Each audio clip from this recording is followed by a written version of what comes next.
बात बताओ, पहले तो आप सीधे बैठो, पालथी लगाकर बिल्कुल सीधा। अब मुझे एक बात बताओ, मैं बड़ों से नहीं पूछ रही हूँ, बड़े कोई भी बीच में ना बोले, सिर्फ बच्चों से पूछ रही हूँ। बच्चों, कृष्ण कन्हैया जी का जन्म कहाँ हुआ था? बोलो बेटा।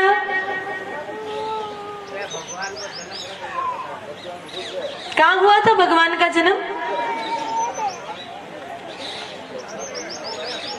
इधर वाले बच्चे बताओ, कहाँ हुआ था?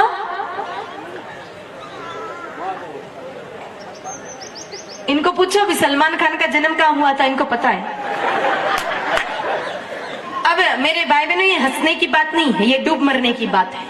मतलब हमारा सनातन धर्म किस दिशा में जा रहा है, आप थोड़ा इस बात से कल्पना कर लीजिए कि हमारे बच्चों को ये तक नहीं पता है कि राम कृष्ण का जन्म कहाँ हुआ है। तो आप विचार कर सकते हो कि ये बच्चे हमारे धर्म को आगे बढ़ाएंगे?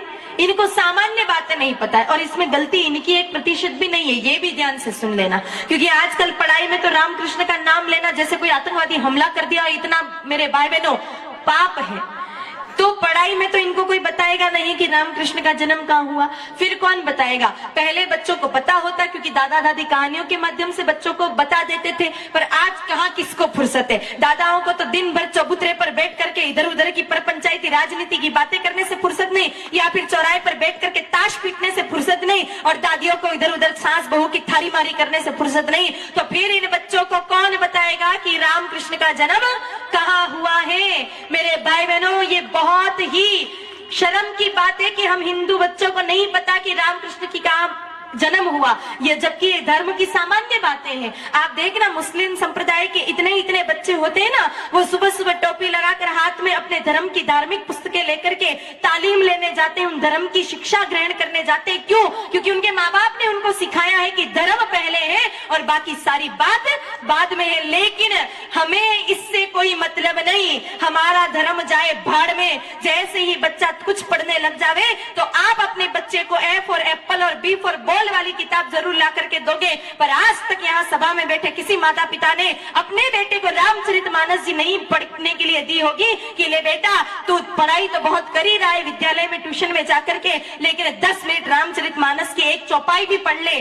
कभी आप लोगों ने अपने बच्चों को गीता जी ले जाकर के नहीं दी कि ले बेटा एक श्लोक तू गीता जी का भी पढ़ ले? अरे पढ़ लिख करके धर्म की शिक्षा तो आपने दी नहीं, तो फिर ऐसा बेटा क्या करेगा? पढ़ाई लिखाई करके संस्कार तो आए नहीं। क्योंकि आजकल की पढ़ाई में संस्कार आएंगे ये तो कल्पना भी मत करना, क्योंकि आजकल जो मैकाले शिक्षा पद्धति है वो पूरे भारत को बर्बाद करने पे टिकी है। मेरे भाई में सिर्फ पेट भरने की शिक्षा दी जा रही है, बाकी धर्म का या फिर संस्कारों की कोई बात आजकल की पढ़ाइयों में होती नहीं है। तो फिर क्या होगा? पढ़ लिख करके बड़ा आदमी बन गया, लुगाई को लेकर आप माँ बाप को यहाँ सड़ने के लिए छोड़ देगा और भाग जाएगा। इसलिए बच्चों को बचपन से धर्म की शिक्षा दो। रामचरितमानस जी एक चौपाई रोज पढ़ाओ, ताकि कम से कम वो समझ पाए कि एक बेटे का कर्तव्य क्या होता है, एक पति का कर्तव्य क्या होता है, एक मित्र का कर्तव्य क्या होता है, भाई का भाई के प्रति क्या कर्तव्य होता है। मेरे भाई बहनों, जब तक धर्म जानते थे तब तक भाई भाई भी पूरी जीवन भर एक घर में गुजार देते थे। आजकल पत्नी आवे 8वें दिन दोनों को अलग अलग करना पड़ता है, नहीं तो मेरे भाई बहन 90 दिन कोर्ट में दिखेंगे, दोनों एक दूसरे पर